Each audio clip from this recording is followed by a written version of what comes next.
ತಾ ಹೇಳಿದನಲ್ಲವೇ, ನಾ ಕೈ ಬಿಡೇನು, ನಾ ಕೈ ಬಿಡೇನು. ಆ ಮಾತು ಹೇಳಿದನಲ್ಲ, ತಾ ಹೇಳಿದನಲ್ಲವೇ.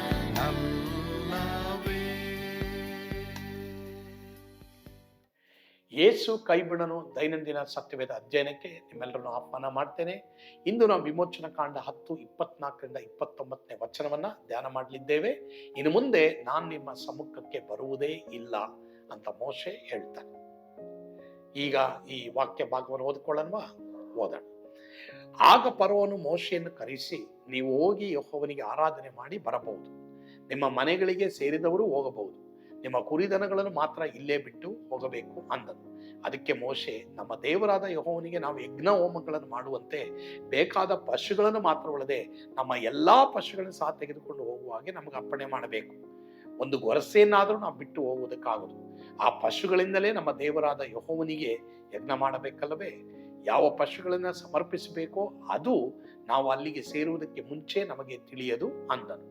ಆದರೂ ಯೆಹೋವನು ಫರೋಹನ ಹೃದಯವನ್ನು ಕಠಿಣಪಡಿಸಿದ್ರಿಂದ ಅವರಿಗೆ ಅಪ್ಪಣೆ ಕೊಡುವುದಕ್ಕೆ ಫರೋಹನು ಒಪ್ಪಲಿಲ್ಲ. ಅವನು ಮೋಶೆಗೆ, ನನ್ನ ಬಳಿಯಿಂದ ಹೋಗು, ಇನ್ನು ಮುಂದೆ ನನ್ನ ಮುಖದ ಎದುರಿಗೆ ಬರಲೇ ಕೂಡದು, ಎಚ್ಚರ, ತಿರುಗಿ ಸನ್ನಿಧಿಗೆ ಬಂದರೆ ಮರಣದಂಡನೆ ಆಗುವುದು ಎಂದು ಹೇಳಿದನು. ಅದಕ್ಕೆ ಮೋಶೆ, ಅಪ್ಪಣೆ, ಇನ್ನು ಮುಂದೆ ನಾನು ಸಮ್ಮುಖಕ್ಕೆ ಬರುವುದೇ ಇಲ್ಲ ಅಂದನು. ಈಗ ಇಲ್ಲಿ ನಿಮ್ಮನ್ನ ದೇವರಿಗೆ ಕೊಡ್ರಿ, ಆದ್ರೆ ನಿಮ್ಮ ಆಸ್ತಿ ಪಾಸ್ತಿಗಳನ್ನ ಕೊಡಬೇಡ್ರಿ. ಇಲ್ಲಿನೂ ಸಹ ಒಂದು ರಾಜಿಯನ್ನ ನಾವು ನೋಡ್ತಾ ಇದ್ದೀವಿ. ಫರೋಹ ಹೇಳ್ತಾ ಇರೋದು, ಸರಿನಪ್ಪ, ನೀವೆಲ್ಲರೂ ಹೋಗ್ರಿ, ನಿಮ್ಮ ಜೀವನಕ್ಕೆ ಆಧಾರವಾಗಿರುವಂತ ಈ ಪಶುಗಳನ್ನೆಲ್ಲ ಇಲ್ಲೇ ಬಿಟ್ಟು ಹೋಗ್ರಿ. ಆಗ ಮೋಶೆ ಏನ್ ಹೇಳ್ತಾನೆ, ಇಲ್ಲಪ್ಪ, ನಾವೆಲ್ಲರೂ ಹೋಗ್ಬೇಕು. ಅಂದ್ರೆ ಇಲ್ಲಿ ಮೋಶೆ ಹೇಳ್ತಾ ಇರೋದು, ನಾನು ಸಂಪೂರ್ಣ ಪ್ರತಿಷ್ಠೆ.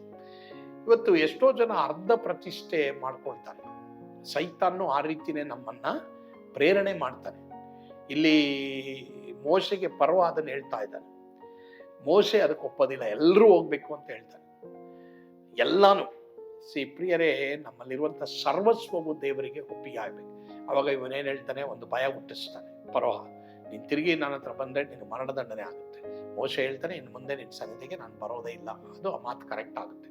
ಅಂದ್ರೆ ಇಲ್ಲಿ ಗಮನ ಇಡ್ರಿ ಪ್ರಿಯರೇ, ಸೈತಾನ್ ಭಯ ಹುಟ್ಟಿಸ್ತಾನೆ. ಎಷ್ಟೋ ಜನರು ಸಂಪೂರ್ಣ ಪ್ರತಿಷ್ಠೆ ಮಾಡಕ್ಕೆ ಸೈತಾನ್ ಭಯ ಹುಟ್ಟಿಸ್ತಾನೆ. ಸರಿ, ಜನರ ಮೂಲಕ ಹುಟ್ಟಿಸ್ತಾನೆ, ಇದು ನಿಮ್ಗೆ ಇರೋದಿಲ್ಲ, ಇದು ಆಗೋದಿಲ್ಲ ಎಂಬುದಾಗಿ. ಆದರೆ ಪ್ರಿಯ ದೇವರ ಮಕ್ಕಳೇ, ಯೇಸುವಿಗೆ ನಮ್ಮನ್ನ ಸಂಪೂರ್ಣವಾಗಿ ಒಪ್ಪಿಸಿಕೊಟ್ರೆ ಪರಲೋಕದ ದ್ವಾರಗಳನ್ನ ಅವ್ರು ತೆರೆದು ನಮ್ಮ ಜೀವಿತಕ್ಕೆ, ಭಕ್ತಿಗೂ ಜೀವಕ್ಕೂ ಬೇಕಾದದ್ದು ಎಲ್ಲವೂ ಯೇಸು ಕ್ರಿಸ್ತನಿಂದಲೇ ದೊರೆಯುತ್ತೆ ಎಂಬುದಾಗಿ ನಾವು ನೋಡ್ತೇವೆ. ಯೇಸ್ವಾಮಿ ನೋಡ್ಕೊಳ್ತಾರೆ. ಆದ್ರಿಂದ ಸಂಪೂರ್ಣವಾಗಿ ನಮ್ಮ ಜೀವಿತವನ್ನ ದೇವರ ಕೈ ಒಪ್ಪಿಸಿಕೊಡೋಣ. ಅರ್ಧಂಬರ್ಧ ಬೇಡ, ರಾಜಿ ಮಾಡ್ಕೊಳ್ಬೇಡಿ. ಒಂದು ವೇಳೆ ಅಂತ ಒಂದು ಪರಿಸ್ಥಿತಿ, ಟೆಂಪ್ಟೇಷನ್ನು ಅಥವಾ ನಿಮಗೆ ಅಂತ ಒಂದು ಶೋಧನೆ ಇದೆಯಾ, ನಿಮಗಾಗಿ ನಾನು ಪ್ರಾರ್ಥನೆ ಮಾಡಕ್ಕೆ ಇಷ್ಟಪಡ್ತೇನೆ. ಪ್ರಾರ್ಥನೆ ಮಾಡೋದ್ವಾ? ಒಂದು ವೇಳೆ ಯಾರಾದರೂ ಕಾಯಿಲೆ, ವೇದನೆ ಹೇಳಿದ್ರೆ ಅಂಥವ್ರಿಗಾಗಿ ಸಹ ನಾನು ಪ್ರಾರ್ಥನೆ ಮಾಡ್ತೇನೆ. ಬಟ್ ಫಸ್ಟ್ ನಮ್ಮ ಜೀವಿತವನ್ನ ಸಂಪೂರ್ಣವಾಗಿ ಯೇಸುವಿಗೆ ಒಪ್ಪಿಸಿಕೊಡೋದನ್ನ ನಾವು ತೀರ್ಮಾನ ಮಾಡೋಣ. ಪ್ರೀತಿಯುಳ್ಳ ತಂದೆ ಆದವರೇ, ನಿಮಗೆ ಸ್ತೋತ್ರ. ಹೌದು ಸ್ವಾಮಿ, ಇಲ್ಲಿ ಫರೋಹನು ಮೋಶೆಯನ್ನ ಅರ್ಧ ಪ್ರತಿಷ್ಠೆಗೆ ಪ್ರೇರಣೆ ಮಾಡಿದಾಗಿ ಇವತ್ತು ಸೈತಾನ್ ಜನರ ಮೂಲಕವಾಗಿ ನಮಗೆ ಆ ಭಯ, ಈ ಭಯವನ್ನು ಒಡ್ಡಿಸಿ ದೇವರೇ ಅರ್ಧ ಪ್ರತಿಷ್ಠೆಗಾಗಿ ಎದುರು ನೋಡ್ತಾ ಇದ್ದಾನೆ. ಆದ್ರೆ ಅಂಥವ್ರು ಯಾರಾದರೂ ಇವತ್ತು ಈ ಮೆಸೇಜ್ ಅನ್ನ ಕೇಳಿಸ್ಕೊಳ್ಳೋದಾದ್ರೆ, ಇಲ್ಲ, ನನ್ನ ಸಂಪೂರ್ಣವನ್ನ ಯೇಸುವಿಗೆ ಕೊಡ್ತೀನಿ ಎಂಬುದಾಗಿ ತೀರ್ಮಾನ ಮಾಡ್ಲಿಕ್ಕಾಗುತ್ತೆ ಕೃಪೆ ಕೊಡು. ತನ್ನನ್ನು ನಿರಾಕರಿಸಿ ತನ್ನ ಶಿಲುಬೆಯನ್ನು ಹೊತ್ತುಕೊಂಡೇ ನನ್ನ ಹಿಂದೆ ಬರಬೇಕೆಂಬುದಾಗಿ ನೀನು ಹೇಳಿದ್ಯಾ. ಅದು ಮಾತ್ರವಲ್ಲದೆ ಇವತ್ತು ಕಾಯಿಲೆ, ವೇದನೆ, ದೇವರೇ ನೋವಿನಲ್ಲಿರುವಂಥವ್ರಿಗಾಗಿ ಪ್ರಾರ್ಥನೆ ಮಾಡ್ತೇವೆ. ಕೆಲವರು ಒಂದ್ ವೇಳೆ ಅವ್ರ ರಿಲೇಟಿವ್ಸ್ ಆಸ್ಪತ್ರೆಯಲ್ಲಿ ಇರ್ಬೋದಪ್ಪ, ಅವರಿಗಾಗಿ ನಾವು ಪ್ರಾರ್ಥನೆ ಮಾಡ್ತೇವೆ. ಅವರಿಗೆ ಬಿಡುಗಡೆ ಕೊಡು, ರೋಗದಿಂದ ಅವರಿಗೆ ಸ್ವಸ್ಥತೆಯನ್ನು ದಯಪಾಲಿಸು, ಸಂಪೂರ್ಣ ಸ್ವಸ್ಥತೆಯನ್ನು ಅವರಿಗೆ ನೀನು ಕೊಡಪ್ಪ. ಯೇಸುವಿನ ಹೆಸರಿನಲ್ಲಿ ಪ್ರಾರ್ಥಿಸ್ತೇವೆ ಸ್ವಾಮಿ, ಆಮೇನ್. ಕರ್ತನು ತಾನೇ ನಿಮ್ಮೆಲ್ಲರನ್ನು ಆಶೀರ್ವಾದ ಮಾಡಲಿ. ಯೇಸು ನಿಮ್ಮನ್ನು ಕೈ ಬಿಡನು.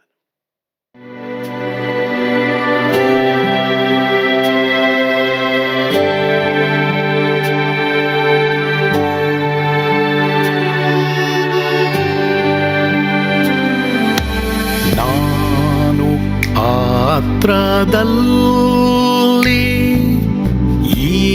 ಇರುವಾಗಲೂ ನೀನು ಭಯಪಟ್ಟು ಓಡಬಾರದು.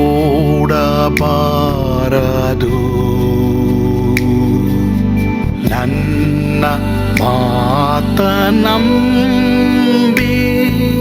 ಸ್ಥಿರವಾಗಿರು.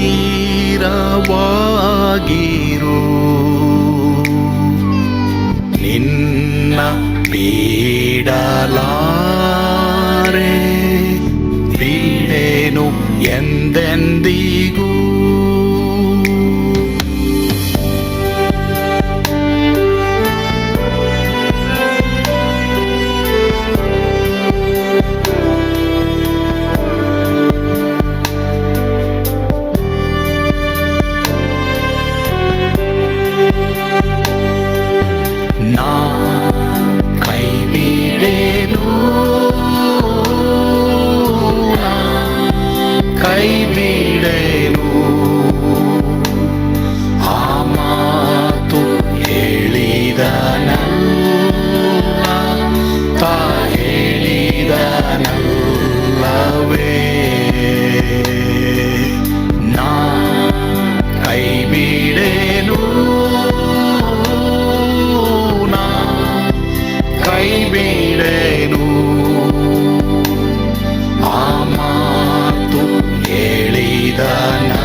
ಹೋದರು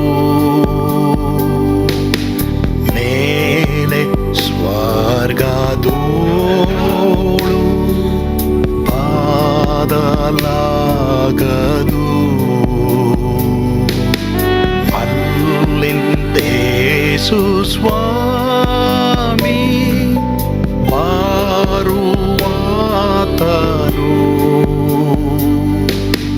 ನನ್ನ ಬಿಡಲಾರ, ನನ್ನನ್ನು ಕೈ ಬಿಡನು. ನಾ ಕೈ ಬಿಡೆನು, ನಾ ಕೈ ಬಿಡೆನು. ಆ ಮಾತು ಹೇಳಿದ ನನ್ನ ತಾ ಹೇಳಿದ ನಲ್ಲವೇ. ನಾ ಕೈ ಬಿಡೆನು, ನಾ ಕೈ ಬಿಡೆನು. ಆ ಮಾತು ಹೇಳಿದ ನನ್ನ ತಾ ಹೇಳಿದ ನಲ್ಲವೇ.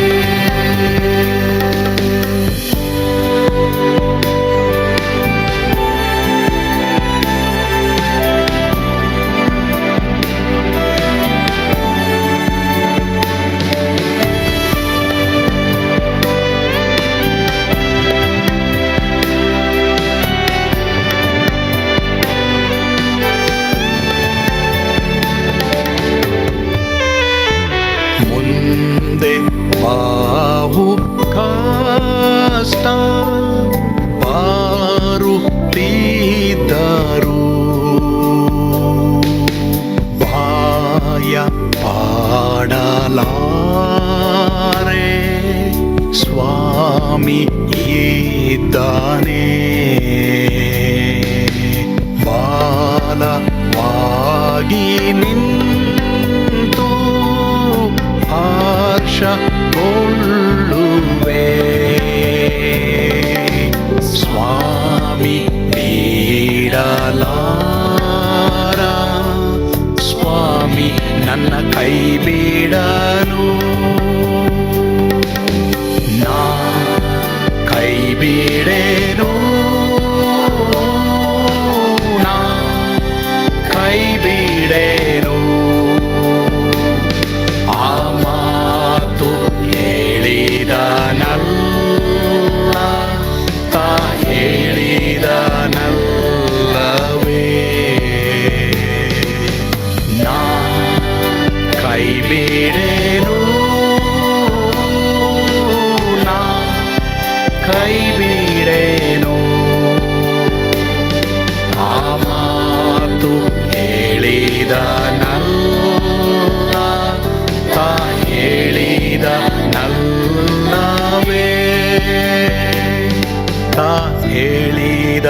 ನಲ್ಲ